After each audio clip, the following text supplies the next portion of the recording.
Bueno, pues hagamos un pequeño inciso en la historia que acabó con la vida del pobre cachú, lo dejaremos un poquito tranquilo y leamos resumidamente qué pone en el protocolo de intervención con los osos del Pirineo. Un protocolo muy interesante, la verdad, donde se diferencia a los osos en función de su comportamiento. Se especifican hábitos preventivos para mejorar la convivencia con la especie, como por ejemplo evitar tirar basura en zona de presencia de osos, buscar setas en zonas sensibles, cazar, uso de cercados electrificados en todos los colmenares, agrupamiento de toda la ganadería ovina y caprina. En definitiva, una serie de medidas que garanticen la protección tanto del oso como del ganado. Porque bueno, también es interesante que el ganado esté protegido, custodiado, guardado por un pastor. Si es ganado ovino y de cabra, que tenga sus cercados, sus perros mastines. Una mínima protección que garantice la coexistencia o cohabitación entre todos. Todos tenemos derecho a vivir en ella. Seamos animales, seamos humanos, seamos pájaros, seamos cualquier cosa, la naturaleza es de todos. Y bueno, ojeando este protocolo incluso se incentiva el avistamiento de oso como signo de buena salud para la especie y también para el turismo que se genera con su presencia. Pero bueno, vayamos al grano. ¿Qué dice el protocolo de intervención?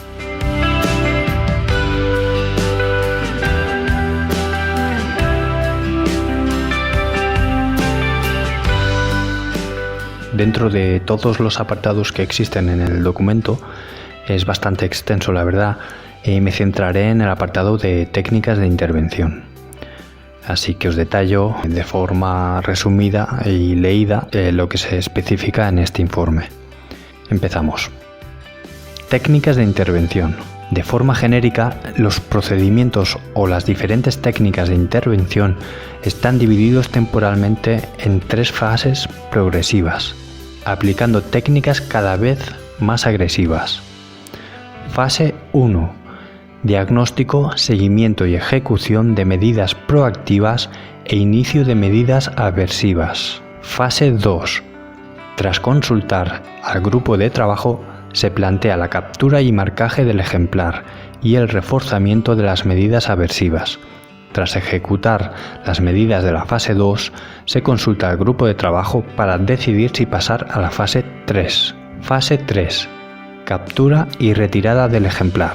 En cualquier caso, la retirada de un ejemplar introducido en el marco de un proyecto de reintroducción o reforzamiento poblacional llevará siempre acompañada su sustitución por otro de sexo y edad adecuados a los objetivos del programa. Esta es la primera parte que os quería resumir.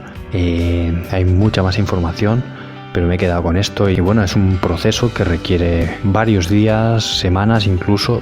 No es una cosa que se pueda aplicar en tan pocos días como se exigía. A continuación os citaré un pequeño fragmento en el cual se detalla las pautas de intervención ante un oso reiteradamente depredador.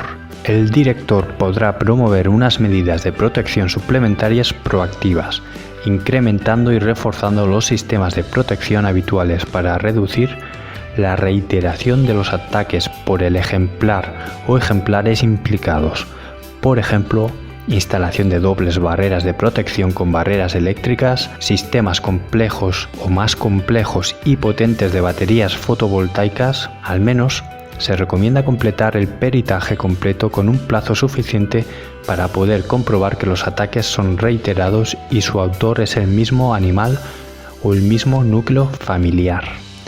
En el caso de colmenares, se incrementarán las medidas de protección junto con la realización de actuaciones de aversión si del peritaje se desprende que el oso o los osos tienen un comportamiento compatible con el de un ejemplar reiteradamente depredador. El director activará la puesta en marcha de una intervención de condicionamiento aversivo, precisamente el tipo y el alcance de las acciones de disuasión. Una vez autorizada la operación, el director activará de inmediato al equipo de intervención que llevará a cabo las acciones de condicionamiento de aversión, acercamiento y disuasión, seguimiento, repeticiones de la disuasión y evaluación de la eficacia del resultado Si el comportamiento del oso dificulta conseguir intervenciones exitosas, al grupo de trabajo, con la opinión de expertos externos, si así lo decidiera, recomendará al director promover una intervención de captura y marcaje con el objeto de facilitar la ejecución de acciones disuasorias. Autorizada la operación por las autoridades competentes, el equipo de intervención iniciará los trabajos de captura y marcaje, trampeo, inmovilización, marcaje y radioseguimiento, apoyado por la guardería y por otros equipos asistentes que el director considere necesarios. A continuación, el director valorará la conveniencia de aplicar nuevas medidas disuasorias y, en última instancia, retirar al ejemplar. Trampeo, inmovilización y transporte a cautividad o sacrificio y necropsia, previa valoración del grupo de trabajo.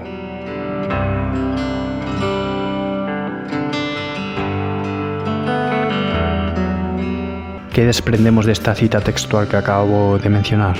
Que para llevar a cabo todo este proceso se necesita tiempo, algo que no se tuvo en su momento, porque Cachú actuó muy rápido en el transcurso de muy pocos días, donde apenas se tuvo tiempo para actuar. Y creemos que es algo que se debería tener en consideración antes de eliminar a un oso como Cachú de la zona. Siento dar la tabarra con tanta cita textual, pero bueno, creo que es necesario que se sepa toda la información por ambas partes y mejor pecar de exceso de información que quedarme corto, porque bueno, para realizar este episodio la verdad que me he tenido que informar muy bien, había cosas que no sabía. Y leyendo mucho, me he pasado varios días sacando información de diversas fuentes. He querido que esto fuera un podcast con información contrastada y verificada. Así que mira, prefiero lo que he dicho, pasarme de información que quedarme escaso. De todas formas, en la página web podréis encontrar todavía información más ampliada de lo que estamos hablando aquí hoy. De manera que espero que no se me quede nada ahí en el tintero, no se me descuide nada, y si es así, la verdad que os pido disculpas. Y bueno, siguiendo con el protocolo de intervención, para no extraviarnos mucho del tema, se habla de la aversión química. La aversión química es el uso de sustancias químicas para causar una reacción negativa en un depredador.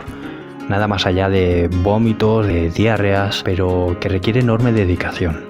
Con este método se produce un rechazo ante tales presas, disminuyendo el número de ataques. Cachú, al estar geolocalizado, podría ser un ejemplar idóneo para estudiar estas medidas de aversión. Desde octubre las medidas de aversión parecían funcionar, porque no se ha producido ninguna baja más.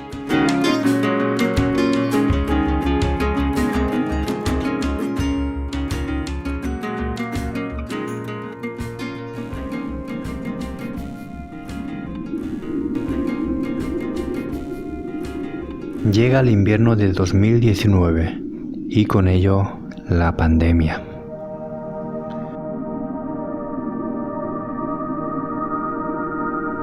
Pasamos diciembre, enero, ya estamos en 2020 y Cachú, según los datos de su collar, ha empezado su periplo de cada año por Mitjaran, Baixaran y Francia.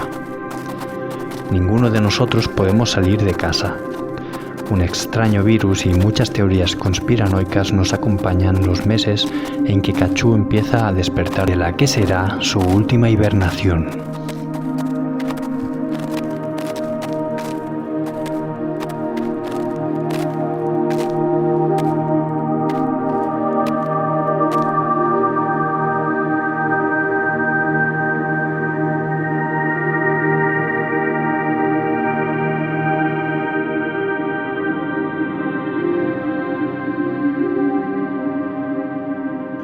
Esos momentos de sosiego en su guarida serían los últimos antes de que explote el mayor escándalo contra los planes de recuperación de una especie en peligro de extinción.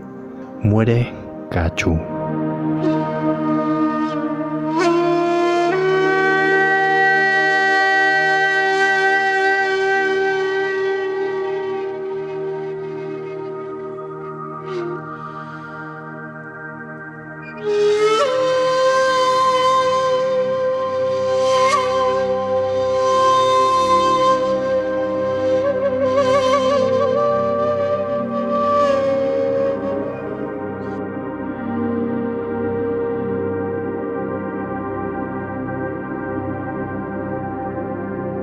Y así finaliza el episodio de hoy con la triste noticia de la muerte de Cachú, un oso con una enorme riqueza genética hallado muerto en extrañas circunstancias. En el próximo episodio hablaremos de lo que significa la risa sardónica, un elemento clave para honrar la muerte de Cachú y descubrir sus asesinos.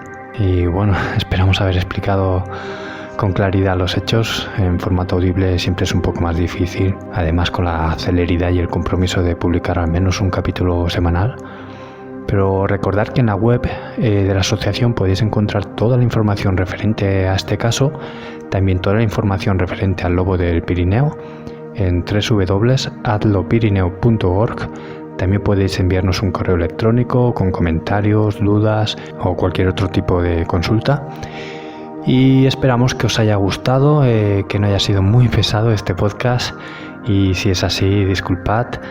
Y nos vemos en el siguiente episodio. Chao.